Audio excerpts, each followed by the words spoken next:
또 노년에 믿지 말라 원칙이 있어요. 뭘 믿지 마라? 첫 번째로 배우자를 믿지 말래.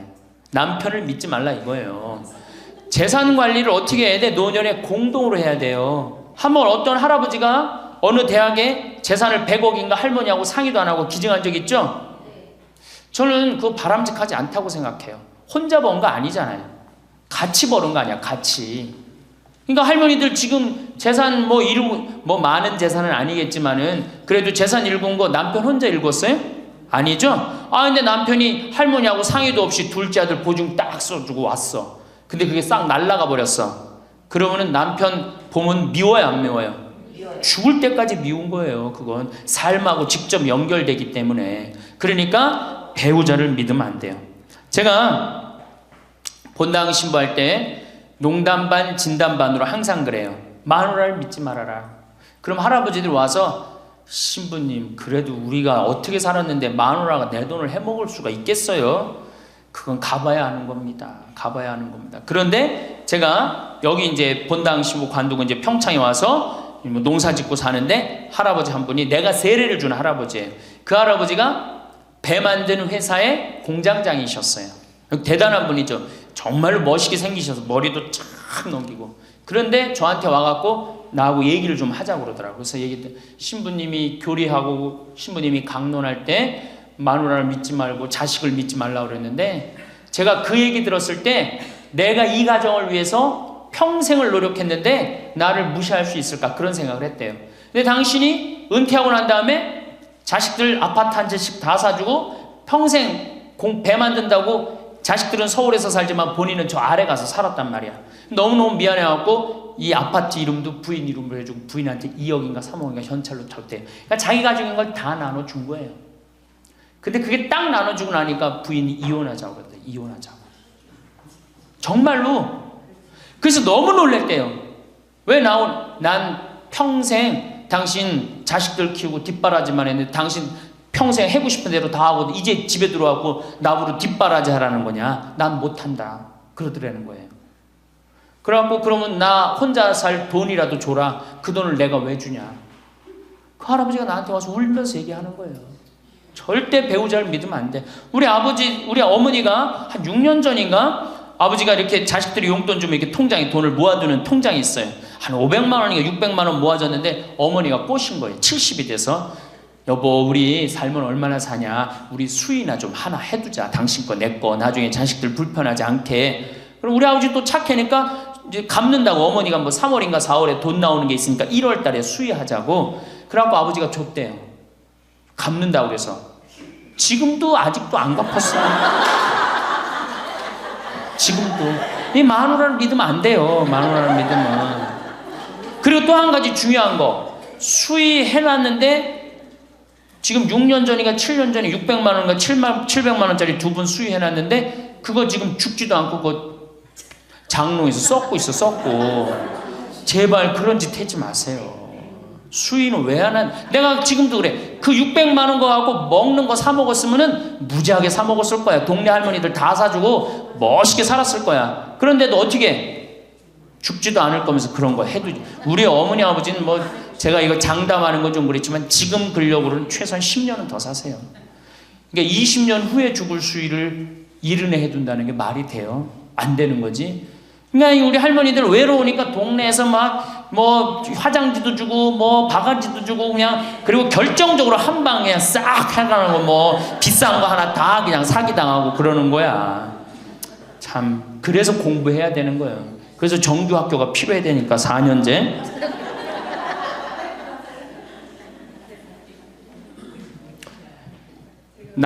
배우자를 믿지 마라. 두 번째 누구를 믿지 마라? 자식을 믿지 마라. 올해 아주 재미난 통계가 하나 나왔어요. 자식을 고생해서 이 자식을 다 키웠잖아요. 자식이 생활비로 지원받는 게 70 넘은 부모님들이 자식한테 1년 동안 생활비 지원받는 게 100만 원이야. 100만 원. 40%의 부모님들이 자식한테 1년에 100만 원 지원받아요. 100만 원 지원받으면 한 달에 얼마일까요? 7만 원도 안 돼. 8만 원, 8만 원. 대학 졸업한 자식이 지원해 주는 건 얼마일까요? 대학 졸업한 자식이 146만 원이에요. 대학 졸업한 자식이. 그러니까 대학 졸업한 자식은, 대학 안 졸업한 자식은 9만 원 정도 부모한테 대주고, 대학 졸업한 자식은 11만 원, 2만 원 정도 대주는 거예요. 대학 보내나 안 보내나 늙어서는 어떻게? 똑같아. 그러니까 내가 자식 대학 보냈다고 호강할 거다, 그런 생각하지 말라는 거예요. 자식들이 투자는 저희에게 맡기시고 당신은 인생에 투자하십시오. 딱 쪽박 차기 쉬운 얘기예요. 지금 시대가 어떤 시대인데. 그래서 노년은 투자하는 시기가 아니라 뭐 하는 시기야? 관리하는 시기예요. 투자하는 시기가 아니라 관리하는 시기야. 노년은. 그러니까 우리 할머니들은 내가 가지고 있는 걸 얼마나 관리하느냐에 따라서 삶이 결정돼. 그리고 이 투자라는 거 재미난 얘기 하나 해줄게요. 또 자, 미국이 인베스트 뱅크라고 그래. IB 은행이라고 그래요. 투자 은행이라고 그래. 우리나라 IMF 터졌을 때 자기네들 은행에서 투자 막 해갖고 우리나라 거 다 싼 값으로 다 사갔죠? 그놈들 지금 어떻게 됐어요? 지금 미국이 어떤 꼴 나요? 10년 전 우리나라 꼴 똑같이 나왔고 나라 도산하게 생겼어요. 미국이. 투자라는 건 위험한 거예요. 투자라는 건. 이게 자본주의가 결코 좋은 게 아니에요. 자본주의가. 이 도둑놈들이지. 돈 모아갖고 가난한 거 뺏어갖고 열심히 일궈놓은 거 다 뺏어가고, 이게 현대 자본주의야. 좀 어려운 얘기하면 신자유주의라는 거야. 이건 뭐 알 필요도 없지만 하여튼 굉장히 나쁜 거예요. 미국 놈들이 주장했던 거고. 누가 반대한 거야? 요한 바오로 2세 교황님이 철저하게 반대하고, 지금 베네딕토 16세 교황님도 철저하게 반대한 게 바로 신자유주의예요. 신자유주의라는 게 뭐냐? 미국에 돈 많은 놈들이 우리나라 회사 살 수 있는 거, 그게 신자유주의예요. 그러니까 이 벽을 없앤 거예요. 나라의 벽을 없애갖고. 그런데 그놈들이, 투자한 놈들이 지금 어떻게 됐어? 쫄딱 망하게 생긴 거예요. 그러니까 지금은 어디든 내가 가지고 있는 걸 잘 관리하는 게 훨씬 중요한 거예요. 우리 할머니들 지금 뭐 어디 땅 사갖고 땅값 좀 뭐 하려고. 내가 아파트 지금, 내가 어떤 할머니를 보니까 83살인데 판교에 청약을 했어. 판교에 청약을. 그럼 83살 먹은 할머니가 판교에 청약한 이유는 오로지 뭐 하나야? 자식한테 물려주려고 그러는 거. 왜? 10년, 뭐 지금은 또 제도가 바뀐다고 그러지만 10년 동안 그 판매를 못하게 돼 있어요. 아파트를 한번 사도. 안타까운 거죠. 그거 할 돈 있으면 10년 동안 할머니 시컨 쓰다 죽어야 되는데, 죽으면서까지 누구 생각하는 거? 우리는 자식들 생각하는 거야. 참 제발 그러지 마세요. 다 쓰다가 남으면 누구한테 갖다 줘? 한시모님한테 갖다 줘. 한시모님한테 갖다 주기 싫으면 나한테 갖고 오든지, 아니면 나한테 갖고 오기 싫으면 어디에 갖다 줘? 복지시설에 갖다 주고 돌아가세요. 자식한테 주지 말고. 자, 이거 다 들어요. 평화방송 나중에 다 볼 거니까 걱정하지 마시고. 자, 인간은 살아있는 동안 기필코 노년기를 맞이할 수밖에 없다. 각기 연령층에 따라 특별한 은총을 갖고 있기에 늙는다는 것을 굳이 슬퍼할 이유는 없다. 늙었다는 것이 어떤 특별한 자랑이 될 것도 아니련만 고집들이 보통이 아닌 것이 오히려 서글프다. 늙어서 친구들이 더 그리우면서도 만나면 너그럽게 이해하고 보살펴 하련만 남의 탓 들춰내면서 자기 우정의 교류를 단절시키는 것이 아쉽다. 자꾸 나이를 먹으면 단절을 한단 말이야. 그러지 말라는 거예요. 마음도 넓게 가지고. 살아온 길이 각기 다르기 때문에 너와 내가 서로 다름을 깊이 인정하여 하지만 자기만의 삶의 길이 옳은 것인양 우쭐대는 모습이 우습다. 늙어서는 새롭게 만나게 되는 사람도 점점 적게 된다는 것을 알고 만났던 사람들에게 더욱 애정을 쏟으면서 만났던 것을 아름다움으로 간직하고 소중하게 여겨야 한다. 그러니까 우리 할머니들 비산동 성당에서 10년, 20년 같이 다 사귀어왔던 친구 아니에요? 그러니까 누구한테 더 각별해야 돼? 친구들한테 더 각별해야 된다는 거예요. 지난 세월의 삶이 소중한 것이고 거룩한 것이기 때문에 지금 흐르는 이 순간들을 정성을 들여 값지게 살아야 한다. 그러니까 지금 값지게 살아야 된다는 거예요. 값지게. 예.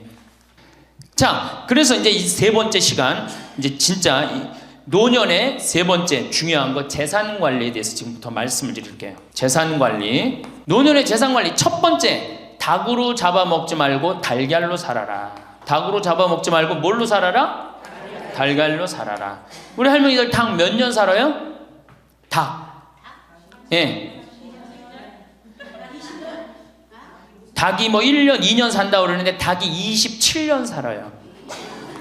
닭이 27년 살아요. 안 잡아먹으면 안 죽어요. 우리가 잡아먹어서 빨리 죽는 거지 안 잡아먹으면 안 죽어요. 그럼 내가 키운 닭이 지금 7년 키운 닭이 있는데 300알 정도 나요. 300알 정도. 아주 더울 때, 아주 추울 때 빼고는 다 나요. 그러면 우리 할머니들 닭 잡아먹으면 어때 그날? 어때 그날? 좋잖아요. 닭다리도 뜯어먹고 국물도 먹고 그 배 갈라갖고 찹쌀도 넣고 그냥 거기서 찹쌀도 먹고 다음날 있어요 없어요? 아무것도 없죠? 달걀은 계란 후라이도 해먹고 계란찜도 해먹고 달걀찜도 해먹고 그 다음에 생달걀 먹기도 하고 그 다음 뿅아리도 까고 굉장히 좋죠? 근데 늙어서 대부분이 뭘로 잡아먹어요? 재산을? 닭으로 잡아먹는 거예요. 어떻게 잡아먹어? 어머니 아버지 제가 이번에 좀 사업을 좀 하고 싶은데 가게를 내고 싶은데 어머니 이거 좀 도와주시면은 제가 어머니 아버지 집에서 잘 모실 테니까 어머니 지금 살고 있는 집 팔고 우리랑 합쳐서 삽시다. 내가 가게 낼 테니까. 할머니들이 내가 살면 얼마나 사나? 자식이 사업하겠다는데 내가 무슨 영화를 볼래나? 살면은 얼마나 사나? 몇 년 더 살아? 30년 더 살아요.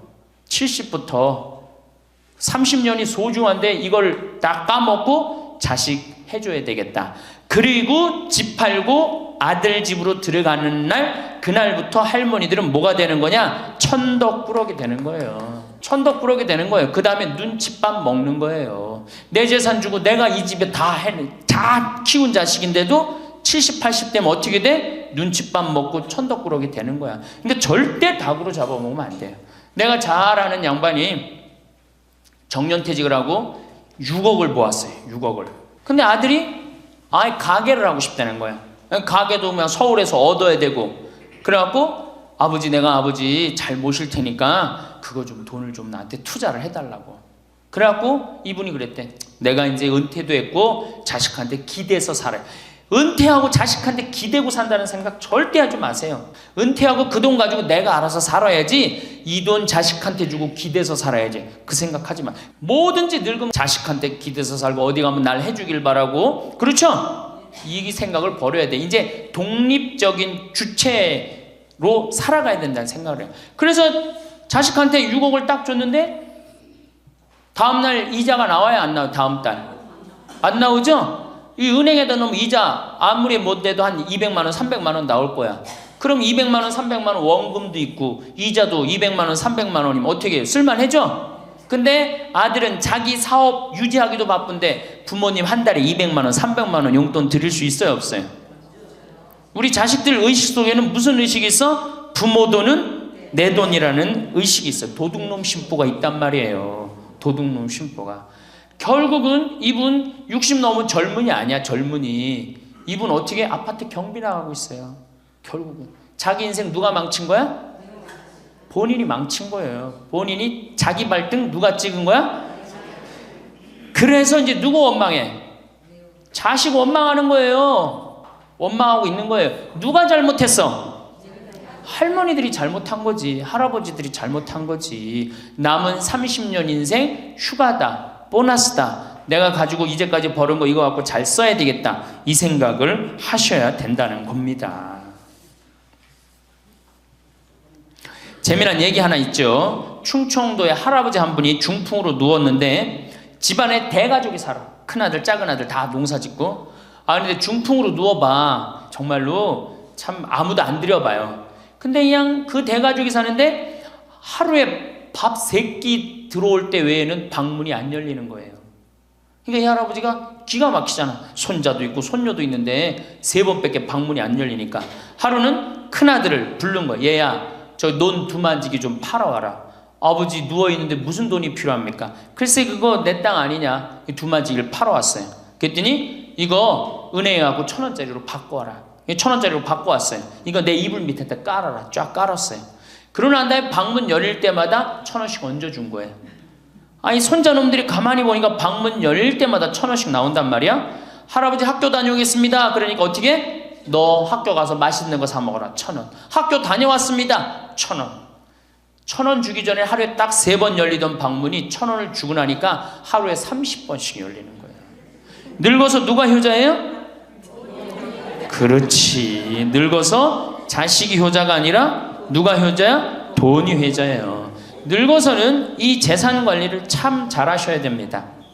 어떻게 잘하셔야 되느냐 하면은, 자, 우리 할머니들, 내가 이제 늙은 노부모가 있어요. 큰아들 최고 아니야?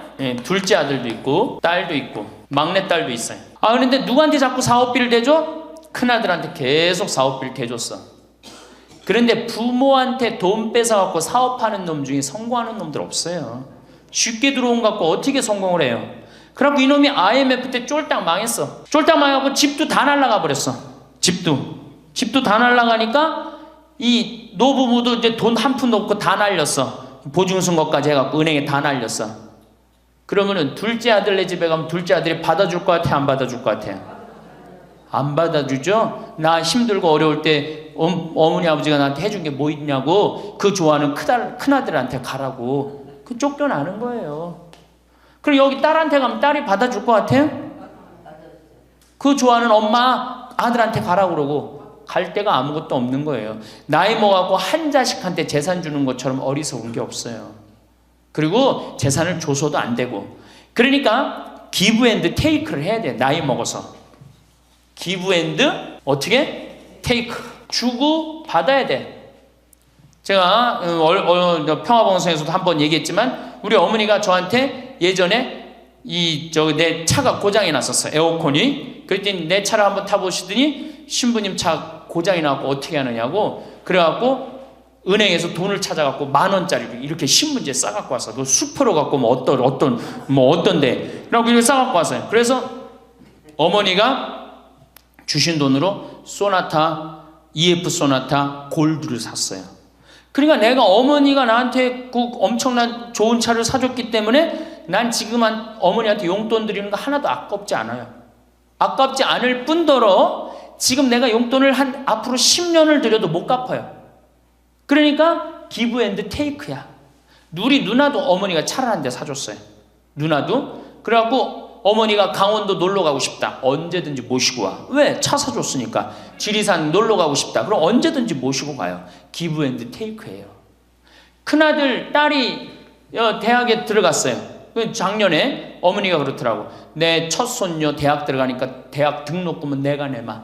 그거 딱 내주는 거예요. 얼마나 좋아요. 네.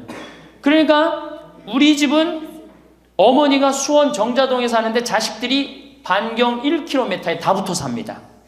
왜 붙어 살까요? 떨어지는 고물이 있잖아요. 떨어지는 고물이. 네.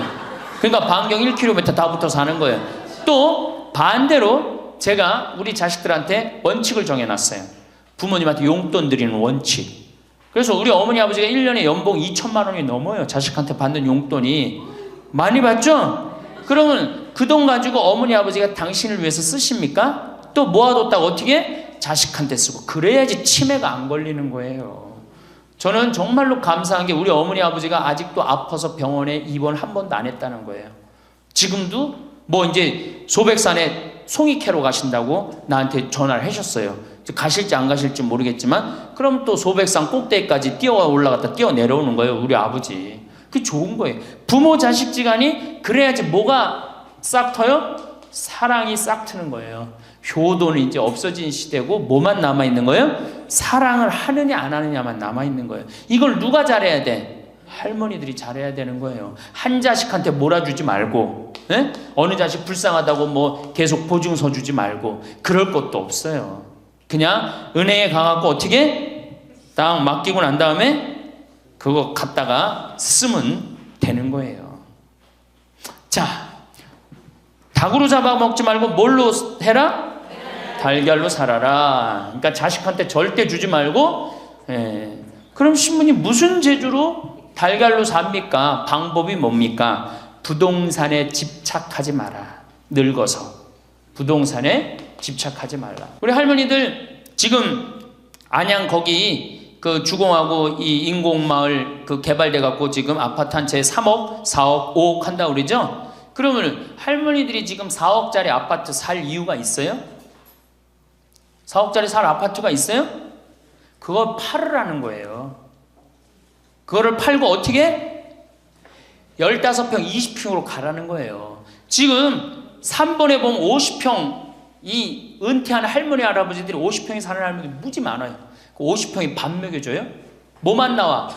관리비만 더 나올 거 아니야. 관리비만. 근데 어떤 할머니들이, 그런 할머니들이 있어. 자식들이 찾아오면은 집이 넓어야 되지 않느냐고. 자식들이 1년에 몇 번 찾아오는데 1년에 두세 번 밖에 더 와요? 추석 때, 생일 때, 그 다음에 설 때, 그 외에는 거의 안 찾아온단 말이에요. 그걸 위해서 50평짜리를 그냥 깔고 앉아서 20년, 30년 앉아 있는다는 건 말도 안 되는 거예요. 그러니까 미국은 부동산이 30%, 금융이 70%라는 거예요. 그러니까 만약에 좁은 집에 해갖고 은행에다가 지금 3번에 5억, 6억이라는데 그거 은행에다 넣어놓으면은 어머니, 아버지 인사 갈게요. 그래, 인사 오면 내가 호텔로 와라. 호텔에서 내가 맛있는 거 사줄 테니까. 그리고 먹어서 보내요. 그럼 뭘 집에서 그걸 기다리고 있어요. 그래서 부동산 지금 영모기지론이라는 거 아시죠? 자, 지금 4억짜리 아파트를 팔았어. 그럼 2억짜리 하나 그냥 얻으라는 거예요. 그 임대 아파트든지 조금만 아파트를 줄여서 가라는 거예요. 그러고 난 다음에 2억은 은행에다 넣으면 1억을 은행에다 넣으면 어떤 상품이 있느냐면 1년에 100만 원씩 나와요. 한 달에 100만 원씩. 그래갖고 이게 10년 동안 나와요. 10년 동안. 10년 후에는 1억 없어지는 거예요. 근데 할머니들 한 달에 100만 원 나오면 쓸만해, 안 쓸만해? 쓸만하죠? 예. 만약 2억을 집어넣으면 어떻게 나올까? 한 달에 얼마가 나와? 200만 원이 나오는 거예요. 200만 원 다 써요, 못 써요? 못 쓰죠? 그럼 한 50만 원은 혹시 10년 후에 또 살지 모르잖아. 그러니까 그것도 은행에다 연금으로 또 하나 묶어두라는 거, 10년 동안. 그럼 10년에 또 나온다는 얘기예요. 그렇게 해갖고 내가 이제 70에 집을 정리해서 80이 됐는데 안 주고 그럼 90까지 나온단 말이에요. 이렇게 한 달에 150만 원 가지고 냉면 먹고 싶으면 냉면 먹으러 가고, 그 다음에 내가 다음 시간에 내일 얘기하겠지만은 수영장 다니고 헬스장 다니고 춤 배우러 다니고 경복궁 가고 창덕궁 가고 평창 놀러 오고 이렇게 살면은요, 절대, 제가 성공적인 노화라고 미국에서 20년 동안 연구한 책 한 권을 다 읽었어요. 그랬더니 그렇게 사는 할머니, 할아버지들은 중간에 쓰러지는 법이 없다는 거예요. 96%가 건강하게 살다가 죽을 때 많이 고생해야 한 달, 두 달이라는 거예요. 그러니까 어떻게 죽을 수가 있는 거야? 꼴까닥 죽을 수가 있는 거야. 돈을 쓰다 죽어야지 꼴까닥 죽는 거지, 안 쓰고 가만히 있으면 바로 병든다는 거예요. 바로 병든다는 거예요. 그러니까 우리 할머니들 어떻게 하셔야 돼? 부동산을 어떻게? 내일 어떻게? 내일 은행 가갖고 어떻게? 은행 가갖고 평가 받아갖고, 더 좋은 건 뭐냐? 이 집을 팔지 않고 더 좋은 건 그냥 영모기지론이라고 그러죠. 영모기지론. 은행에 갖다 맡기고 다 내가 죽을 때까지 돈이 나옵니다. 죽을 때까지 돈이 나오고 죽으면은 누가 갖고 가? 은행이 갖고 가는 거예요. 그러면은 우리 할머니들 아까 제가 말씀드렸죠. 재산이 나오면 반은 국가가 갖고 가고 반은 자식들이 싸워. 반은 써보지도 못하는 거야. 물론 이것도 못 써보는 거야. 근데 내가 이걸 전부 다 은행에다 맡겨갖고 요 자식 용돈 주고 싶으면, 아까 기브 앤 테이크 말씀드렸죠? 용돈 주고 싶으면 용돈 주고 먹고 싶으면 다 내가 쓰다가 나라 경제도 돌아가잖아. 500만 명이 이렇게 쓴다고 생각해봐. 경제 돌아갈 것 같아, 안 돌아갈 것 같아요? 잘 돌아가요. 쓰고 싶은 거 쓰고 하고 싶은 거 하고 다니고 싶은 거 다니고 다 하다가 죽으면 누가 갖고 가? 은행이 갖고 가는 거야. 자식도 안 싸우고. 얼마나 좋아요. 그러니까 닭으로 잡아먹지 말고 뭘로 살아라? 달걀로 살아라. 그 다음에 부동산에 집착하지 말아라. 그 구리에 있는 성 베드로 대학이라는, 구리 성당에 있는 성 베드로 성당에 강의를 갔어요. 그랬더니 강의하기 전에 할머니들이 다 일어나더라고. 봉사자들이 딱 앉더니 수업하기 전에 한 번씩 노인 10계명을 딱 하는데, 그분들이 정한 것 같아. 근데 너무 멋있더라고. 그래서 요거 읽어 한번 드릴게요. 1. 당황해하거나 성급해하지 말고 뛰지 말라. 나이를 먹으면 자꾸 당황할 때가 많죠? 그렇죠? 그리고 막 여기 할머니들 여기 와갖고 방이 어딘지 모르고 막 옥상으로 올라가는 할머니들도 있어요. 그런데 그럴 때 어떻게? 당황해하지 말고 성급해하지 말고 물어보면 돼. 근데 나이를 먹으면 자꾸 당황을 하고 성급해. 그리고 안 되면 그 다음에 신경질을 부려요. 왜 이러느냐고. 할머니들 아까 저 밑에서 여기 위에 올라올 때 힘들었어 안 힘들었어요? 그 여기 모든 할머니들이 우리 계단에 올라올 때 막 승질을 내. 힘들다고. 이렇게 꼭대기에 있느냐고. 관광버스 여기까지 끌고 올라오지 왜 우리를 저기 밑에서 내려놓냐고. 힘들면 쉬었다가 올라오고 힘들면 쉬었다가 올라오고 힘들면 쉬었다 올라오면 되지. 그러니까 절대 당황하지 말라는 거예요.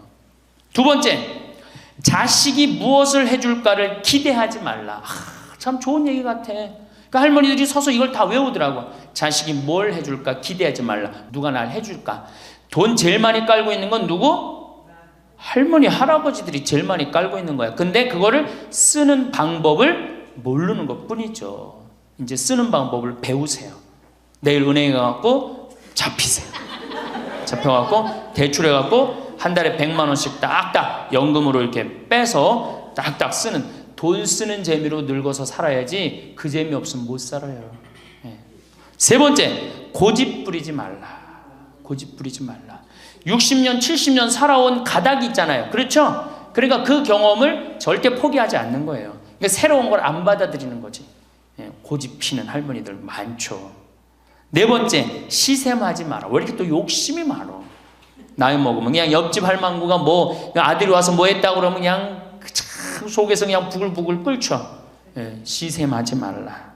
다섯 번째, 공치사하지 말라. 이것도 참 좋은 것 같아. 공치사. 내가 니네들 어떻게 키웠는데, 내가 니네들 어떻게 키웠는데, 아플 때 업어서 밤에 이 약국에 달려가고 막 두들겨갖고 내가 너를 어떻게 키웠는데.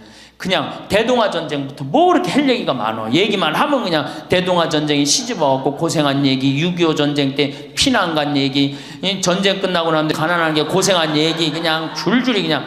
어떤 할머니는 비산동에 있었던 그 할머니는 아마 돌아가셨을 거야. 굉장히 나이 먹은 할머니인데 고해소에 들어오면요 3공학에 잘못한 거, 4공화국에 잘못한 거, 5공화국에 공화국별로 죄를 고백해요. 그런데 이 할머니는 죄의 본질은 뭐야? 이렇게 힘들게 내가 살아왔는데, 내가 자식 하나를 키웠는데 이 자식이 너무너무 속을 썩여갖고 지난주 너무 속상해갖고 줄미살 빠진 거야. 죄는 줄미살 빠진 건데 이 줄미살 빠지는 과정을 3공화국부터 설명을 해야 돼. 3공화국, 4공화국, 5공화국. 그런데 다음에 또 고해성사 보면 신부님 내가 3공화국 때, 4공화국 때, 5공화국 때 꼭 얘기를 해요. 변함없이 1년 365일 고해성사 들어오면 내가 외워. 그래. 저 할머니가 하면 그래 3공화국 때 뭐 이승만 때 뭐 똑같이 해요. 다 외워 내가 끝까지. 그러지 마세요. 공치사하지 말라는 거야. 내가 옛날에 너희들을 어떻게 키웠는데. 애들은 뭘로 들어? 그 잔소리로 들리는 거예요. 잔소리로. 그리고 과거를 얘기하는 건 불행한 거예요. 미래를 얘기해야 돼요. 미국에 할머니 한 분이 99살에 대학을 들어갔어요. 경영학과를 들어갔어요. 102살에 졸업한대요. 네 할머니 꿈이 뭔지 알아요? 102살에 졸업해갖고 취직해갖고 그거 버는 돈으로 아프리카의 어려운 애들 도와주는 게 꿈이야. 이 할머니는 99이라도 나가보기에는 할머니 아니에요. 대학생이지. 나이는 숫자에 불과한 거예요. 나이는. 그러니까 우리 할머니들 과거 얘기하지 말아. 뭘 얘기해? 미래. 앞으로 뭘 할 거다. 내가 앞으로 3년 동안 돈 모아서 성지순례 갈 거다. 김계한 성당 갈 거다. 3년 동안 돈 모아서 내가 제주도 이시돌 목장 갈 거다. 내가 돈 모아갖고 뭘 할 거다. 미래를 얘기하란 말이야. 과거 얘기하지 말고. 심은 우리가 다 살았는데 다 살게 뭘 다 살아. 아직도 20년 30년 남아있는데. 여섯 번째, 날마다 샤워하라. 이것도 참 멋있는 것 같아. 날마다 샤워하라. 안 씻고 사는 할머니들 많죠? 그렇죠? 근데 날마다 샤워하는 거 참 좋은 것 같아. 날마다 속옷을 갈아입어라. 그렇죠? 예? 그러니까 항상 깨끗하게 살라는 거예요. 항상 깨끗한 옷, 예? 이쁜 한복 이런 것도 입고 곱게 좀 있으라는 거야. 맨날 이건 뭐 몸빼바지 비슷한 거 입고 그냥 돌아다니지 말고 파마도 좀 이쁘게 하고. 그러니까 내가 항상 하는 얘기 아니야. 여기 온 할머니들 지금 딸이 있는지 아들이 있는지 금방 구분이 돼. 아들만 있는 할머니는 어때?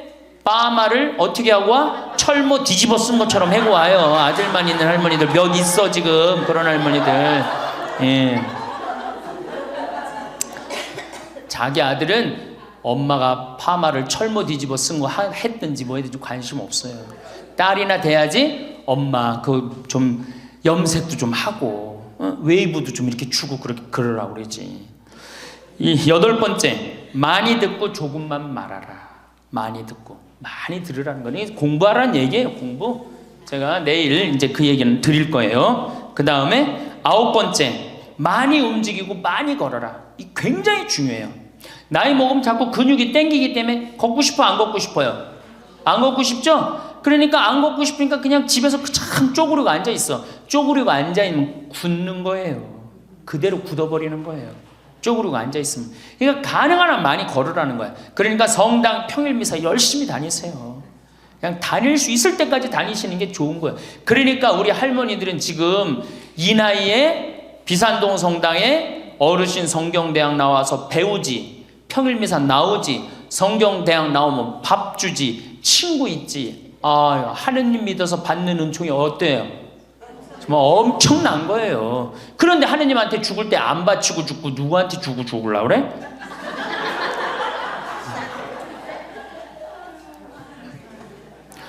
외국의 신앙이 깊은 사람들은요, 죽을 때 다 교회에 기증하고 죽어요. 신앙이 깊은 사람들은 자식한테 물려준다는 생각이 없어요. 우리나라처럼 이렇게 자식한테 매이는 나라가 없어요. 10번째, 이게 이제 그 얘기를 딱 해내. 욕심을 줄이고 나누어 주어라. 욕심을 줄이고 나누어 주어라. 계속 나눠 주고 이제 얼마 안 남았는데 뭘 그렇게 끌어안아? 계속 나눠 주라는 거예요. 계속. 그래서 이게 우리 할머니들, 제가 우리 할머니들 보면은 어디 잔치집에 가면은 뭐부터 챙겨? 음식 싸가려고 그러죠? 욕심 피는 거예요. 음식 싸가려고 그러고 하나라도 더 가져가려고 그러고. 아니 지금 가지고 있는 거 고아원에 떡 한 번 갖다 주고 무료양론에 밥 한 번 더 갖다 주는 게 지금 급선무지. 내가 싸갖고 가갖고 그거 다 상한 거 뭐 하려고 먹어. 그러니까 우리 할머니들 어르신 성경대학에 전심 줘야 안 줘요? 주죠? 1년에 보통 며칠 정도 얻어먹어요? 한 40일? 한 달에 4번 정도 먹으니까 방학 있고 그러면 한 40일 정도 얻어먹죠? 40일 얻어먹으면 양로원에, 무료 양로원에 가서 밥 한 끼 대접해야 될 거 아니야. 어르신 성경대학이 먹고 땡! 그렇지? 먹고 땡이죠? 그러니 이게 이게 하느님의 자식이 아닌 거지. 껍데기만 자식인 거죠. 이제 어떻게? 욕심을 줄이고 나누어 주어라. 난 이 구리성당 그 성베드로 대학에서 일어나고 이걸 외우는데 멋있더라고요. 그러니까 우리 할머니들도 이렇게 노년을 멋있게 사세요. 자, 이제 노인 학대를 아까 못하던 얘기 좀 하겠습니다. 노인 학대를 보면 정서적으로 41%가 정서적으로 노인을 무시하는 거예요. 늙었다고, 모른다고, 무식하다고. 엄마가 뭘 알아? 가만히 아무것도 하지 말고 가만히 있어. 근데 또 이 늙으면 아무것도 하지 말라고 가만히 있으라고 그러면 더 해요. 굳이 걸레 삶지 말라고 그래도 굳이 걸레 삶는다고 저기 뭐 통에다가 넣고 또 까먹고 또 그냥 완전히 다 태워 먹고. 그러니까 구박을 받는 거지.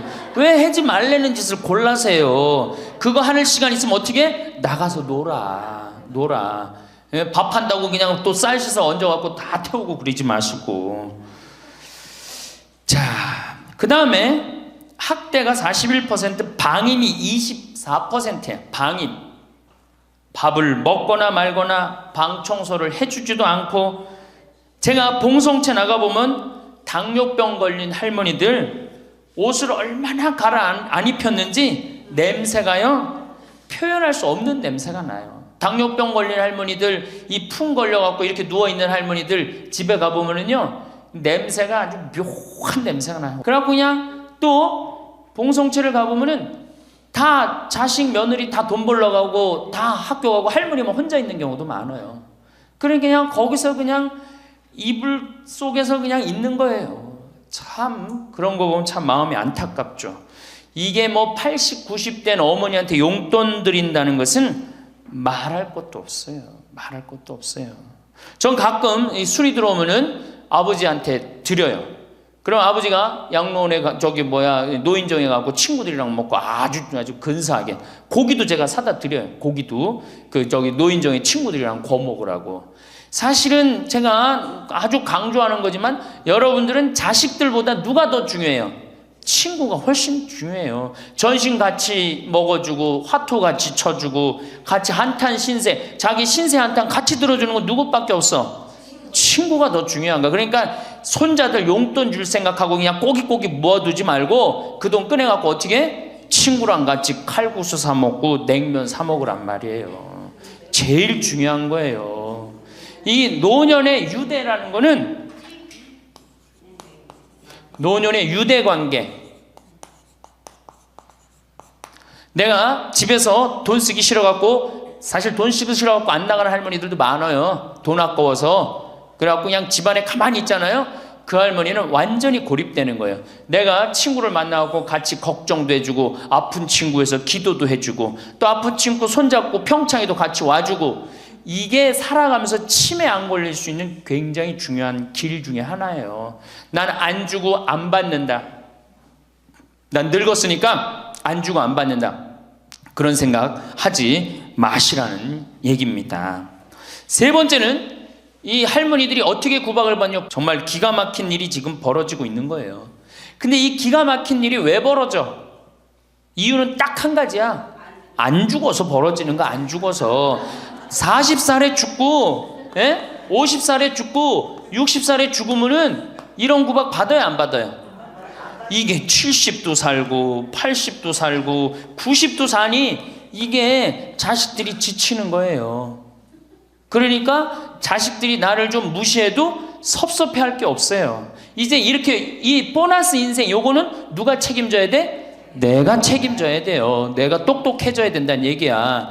그래서 정규 학교를 만들어야 돼요. 60 넘어갖고 64살까지 학교 다니게 해갖고 이거 졸업한 사람만 100살까지 살게 해줘야 돼. 이거 졸업 안 하면은 뭐 어디로 보내든지 해야지. 이게 그냥 바보같이 살면서 자식들도 원수되고 본인들도 고통스럽고 그냥 마지막 인생을 그렇게 미움, 원망, 저주 속에서 살다가 죽으면 천당 갈 것 같아요? 못 갈 것 같아요? 행복한 상태에서 죽어야지 천당 가요. 요한 바오로 2세 교황님 난 천당 100번 가고도 남은 분이라고 생각해. 왜? 죽으면서 뭐라고 그랬어요? 나는 행복했다. 니네들도 행복해라. 그러고 가셨잖아. 그러니 천당 가시죠. 정말로 이 세상에서 하느님 나라같이 산 분이 천당 가는 거예요. 그러니까 우리 할머니들 지금 중요한 건 웰빙 그러는데 누구 웰빙이 제일 중요해? 할머니 할아버지도 웰빙이 제일 중요한 거야. 나머지 20%는 어떻게 하느냐? 네 번째 노인 구박은 늙은 부부가 서로 구박하는 거야.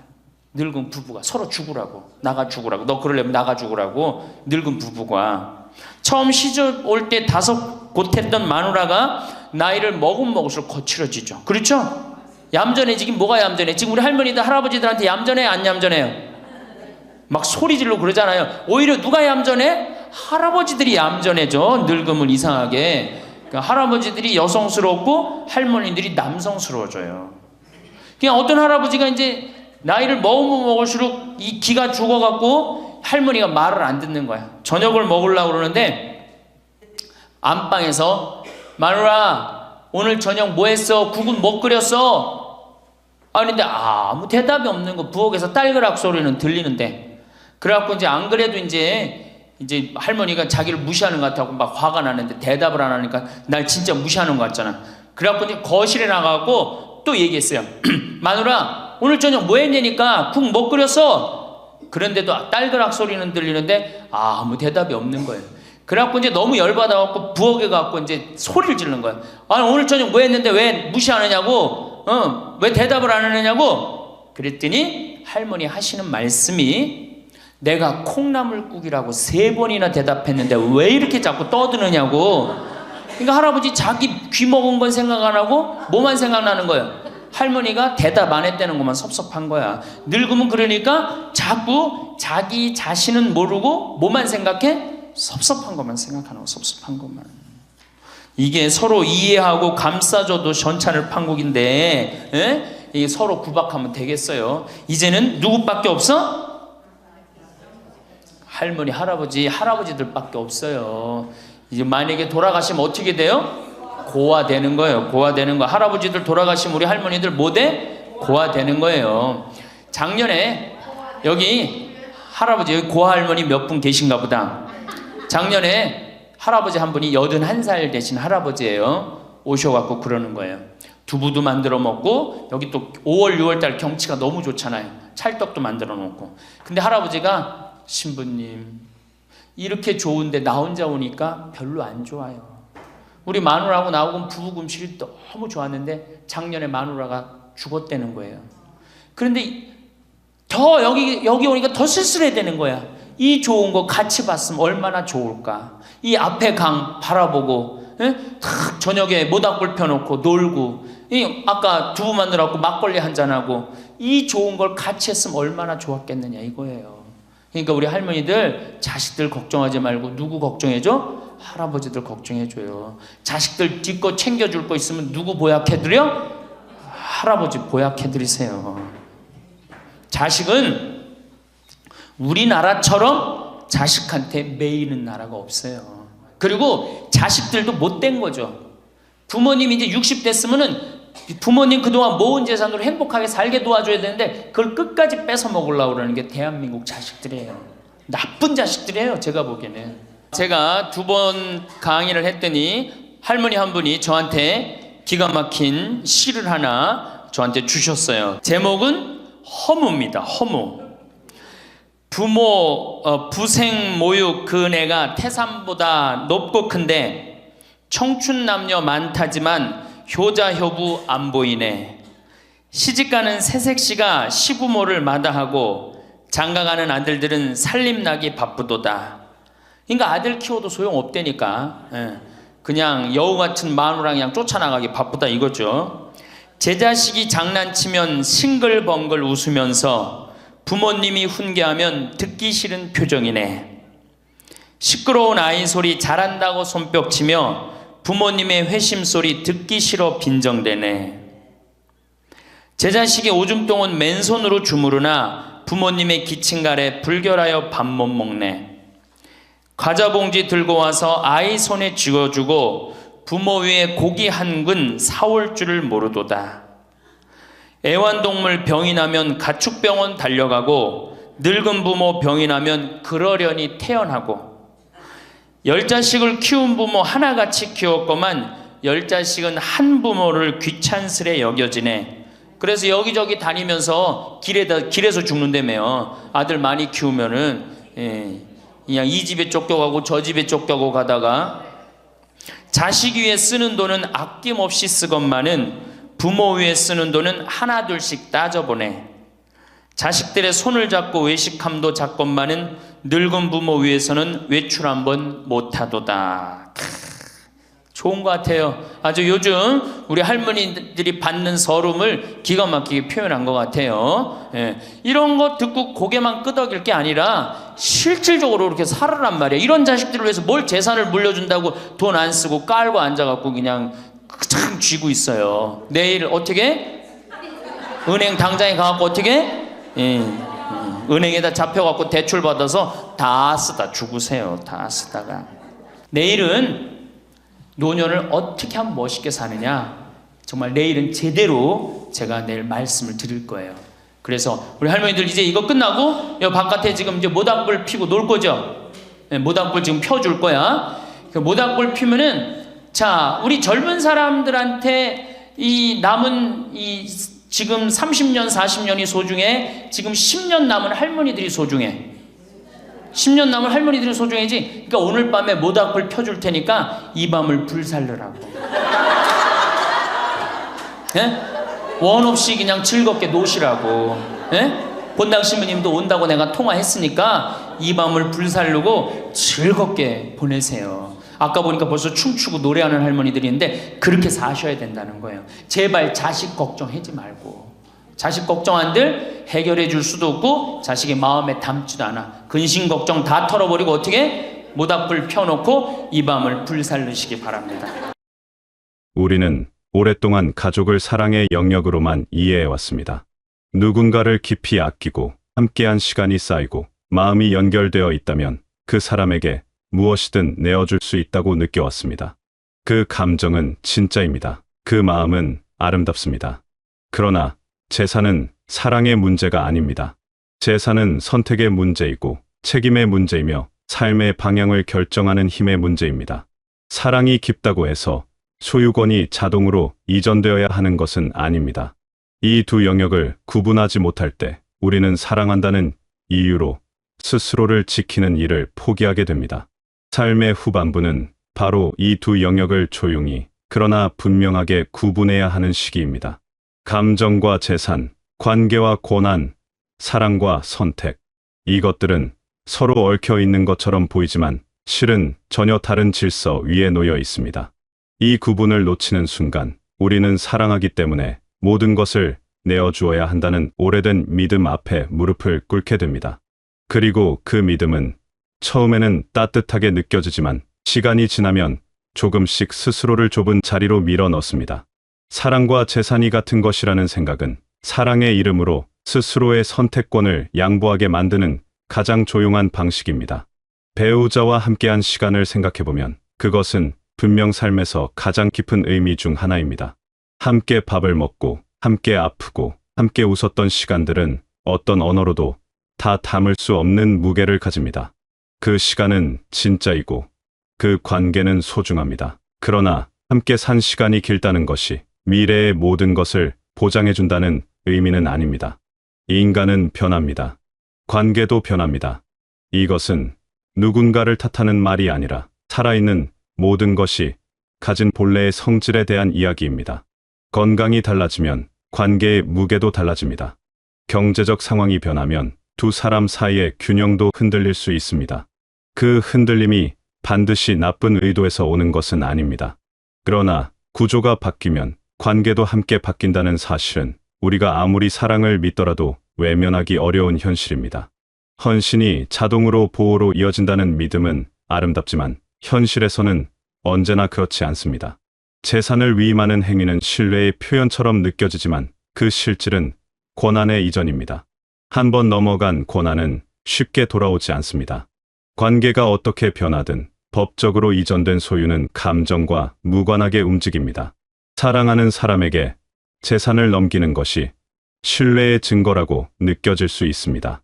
그러나 그 신뢰는 관계 안에서 지켜질 수 있고 재산은 여러분 자신에게 남겨둔 채로도 충분히 표현될 수 있습니다. 존엄은 관계 안에서도 스스로 지켜야 합니다. 누군가와 깊이 연결되어 있다는 것이 스스로를 지키는 일을 내려놓아도 된다는 의미가 되어서는 안 됩니다. 사랑은 나를 지우는 것이 아니라 나를 유지하면서 상대를 아끼는 것입니다. 그 두 가지는 동시에 가능합니다. 자식을 향한 마음은 세상에서 가장 자연스러운 감정 중 하나입니다.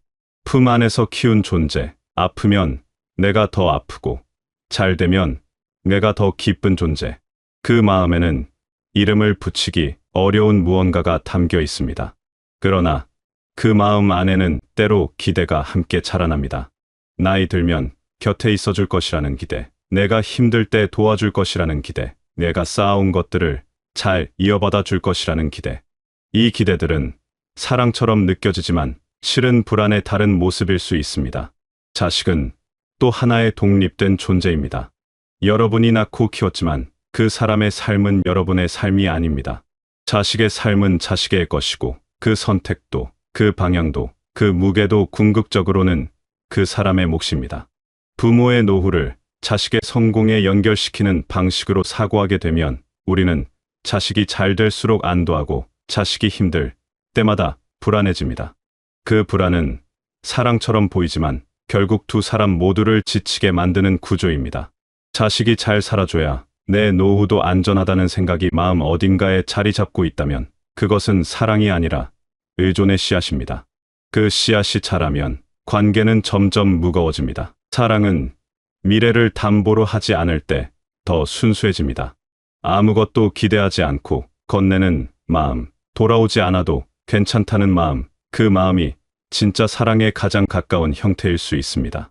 자식에게 아낌없이 주되 그것이 나중에 무언가로 돌아올 것이라는 전제를 내려놓을 때 관계는 훨씬 가볍고 따뜻해집니다. 조건 없이 사랑받는다는 느낌을 자식에게 줄 수 있다면 그것이야말로 가장 오래 기억되는 선물이 됩니다. 삶을 스스로 이끌어간다는 것의 핵심은 선택권에 있습니다. 오늘 어디에 있을지, 무엇을 먹을지, 어떤 결정을 내릴지, 이 작은 선택들이 모여 한 사람의 삶이 됩니다. 그리고 그 선택권은 대부분 경제적 통제권과 연결되어 있습니다. 돈이 어디 있느냐에 따라 말할 수 있는 것과 말할 수 없는 것이 달라집니다. 재산을 이전하는 순간 선택권도 함께 줄어들 수 있습니다. 이것은 재산을 넘겨받은 상대방이 나쁜 사람이라는 이야기가 아닙니다. 구조가 그렇다는 이야기입니다. 경제적으로 의존하게 되면 불만이 있어도 말하기 어렵습니다. 원하지 않는 상황이 생겨도 선택지가 좁아집니다. 작은 불편함도 혼자 삼키게 되고 당연히 원해야 할 것들도 눈치를 보며 포기하게 됩니다. 의존이 깊어질수록 말은 줄어들고 침묵은 늘어납니다. 그 침묵이 쌓이면 관계는 표면적으로는 유지되지만 실제로는 점점 속이 비어갑니다. 선택권을 지킨다는 것은 그 침묵을 막는 일입니다. 하고 싶은 말을 할 수 있는 자리를 스스로 지키는 일입니다. 삶의 후반부는 확장의 시기가 아니라 균형의 시기입니다. 더 많이 가지려는 것이 아니라 지금 가진 것을 어떻게 잘 쓸 것인가를 생각하는 시기입니다. 그 균형의 중심에는 스스로에 대한 통제권이 있어야 합니다. 내 삶의 방향을 내가 결정할 수 있다는 것, 그것이 존엄의 본질입니다. 그 존엄은 거창한 데서 오지 않습니다. 오늘 무엇을 먹을지, 어디에 갈지, 누구를 만날지, 그런 일상의 선택들이 모여 한 사람의 존엄을 이룹니다. 집은 기억의 장소입니다. 그 벽 안에 웃음이 있었고, 눈물이 있었고, 아무도 모르는 이야기들이 스며들어 있습니다. 그래서 집을 붙드는 마음은 충분히 이해됩니다. 그러나 집은 동시에 비용의 구조이기도 합니다. 유지비가 들고 관리가 필요하고 그 규모를 유지하기 위해 에너지를 써야 합니다. 남겨야 한다는 생각, 지켜야 한다는 생각이 때로는 지금 이 순간의 삶을 제한합니다. 집의 크기를 줄이고 그 여유로 더 넓게 살 수 있다면 그 선택도 충분히 지혜로운 것입니다. 기억은 집에 있는 것이 아니라 마음에 있습니다. 자산은 의미를 지닙니다. 그러나 그 목적은 현재의 삶이어야 합니다. 자산을 유산으로만 바라보는 시각에서 벗어나 그것을 지금 여러분의 자유를 위한 기반으로 재정의할 때 삶은 달라집니다. 누군가에게 남겨주기 위해 아끼는 것이 아니라 지금 여러분이 원하는 방식으로 살기 위해 쓰는 것.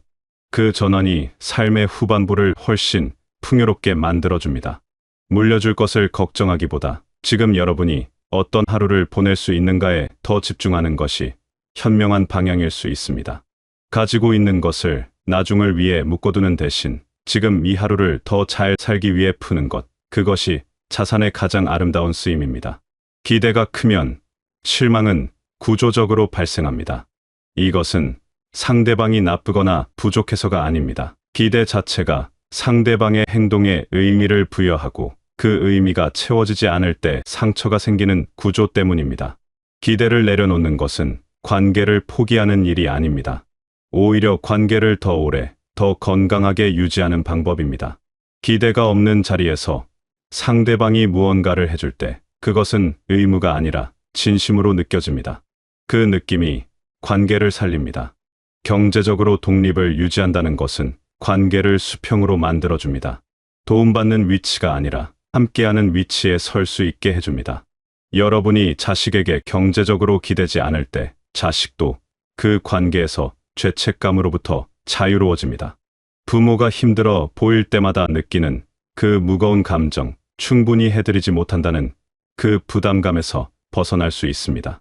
독립은 차가운 거리두기가 아닙니다. 오히려 서로를 진짜로 만나게 해주는 따뜻한 방식입니다.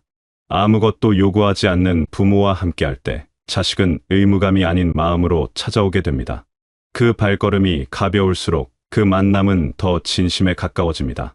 여러분이 스스로 설 수 있을 때 관계는 더 부드러워집니다. 부탁하지 않아도 되는 상황에서 건네는 말은 더 자유롭고 더 진심에 가깝습니다. 무언가를 받아야 하는 위치에 있을 때는 원하지 않는 말도 삼켜야 하고 원하지 않는 상황도 견뎌야 합니다.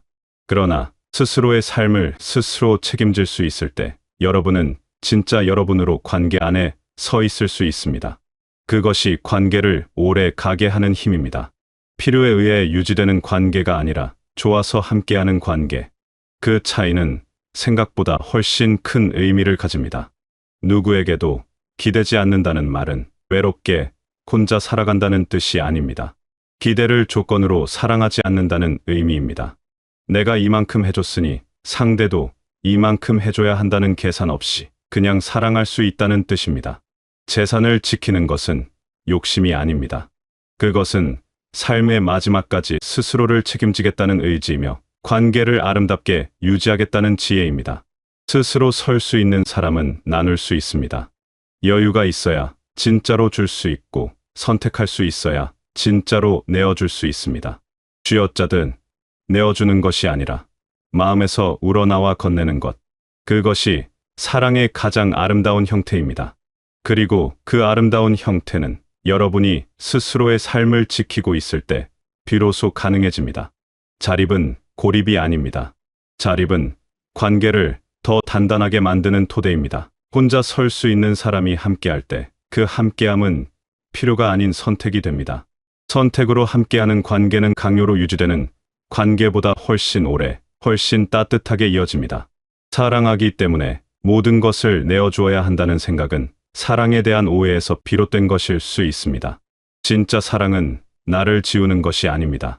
나를 지키면서도 상대를 아끼는 것, 내 경계를 유지하면서도 따뜻하게 연결되는 것, 그것이 오래가는 사랑의 형태입니다. 관계는 두 사람이 각자의 자리에서 설 수 있을 때 가장 아름답습니다. 지금 이 글을 읽고 계신 여러분이 살아온 모든 날들은 결코 가볍지 않습니다. 많은 것을 주었고 많은 것을 참았으며 수없이 많은 선택 앞에서 타인을 먼저 생각해왔을 것입니다. 그 헌신은 진짜이고 그 사랑은 소중합니다. 이제는 그 사랑을 조금 다른 방식으로 표현해도 괜찮습니다.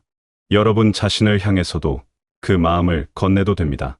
스스로를 지키는 것이 이기적인 일이 아니라 오히려 주변의 모든 관계를 더 오래, 더 따뜻하게 이어가는 방법이라는 것을 이 글이 조용히 전해드릴 수 있었으면 합니다. 지금까지 충분히 잘 해오셨습니다. 앞으로의 날들은 조금 더 여러분 자신을 위한 시간이 되어도 됩니다.